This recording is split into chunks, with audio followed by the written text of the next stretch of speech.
In today's video, I'm going to teach you how to navigate CostMiner's interface. Whether you're a seasoned professional or a newcomer to the software, getting comfortable with the interface is the first step towards mastering your projects. Let's dive in and start from the beginning. First, open your browser and go to the CostMiner website. This platform provides construction estimating and takeoff software, which can be incredibly handy for managing your projects effectively. Once you're there, look for the Login button.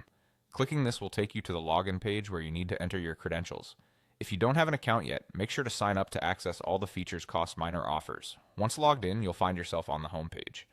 This page is crucial as it acts as your control center for managing projects. You'll see the Jobs tab here, which is where you can access all your current and past projects. Simply click on any project to open it, or if you're starting fresh, you can create a new one right from this screen.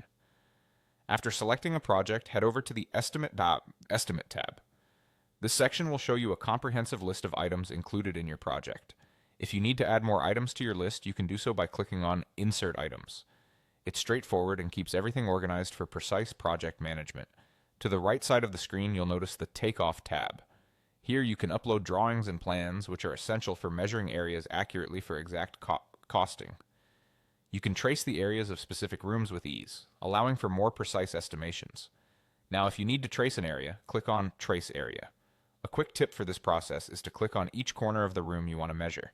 This includes clicking from one corner to the next until you've completed the measurement. It's a user-friendly method that aids in calculating the area you are working with. Once you've measured the room, this data will automatically transition to the Estimates tab. Here you can further detail your project estimates by naming the measurement and adding a unit.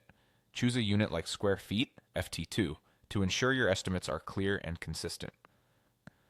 CostMiner isn't just about measurements, though. This platform allows for a variety of functionalities such as creating quotations and tracking your project status. This versatility makes it a powerful tool in any construction manager's arsenal. In summary, navigating through CostMiner's interface is intuitive once you familiarize yourself with the layout and features. By following these steps, you'll be better equipped to manage your construction projects efficiently. Stay tuned for more tutorials on how to maximize this tool's potential. See you next time.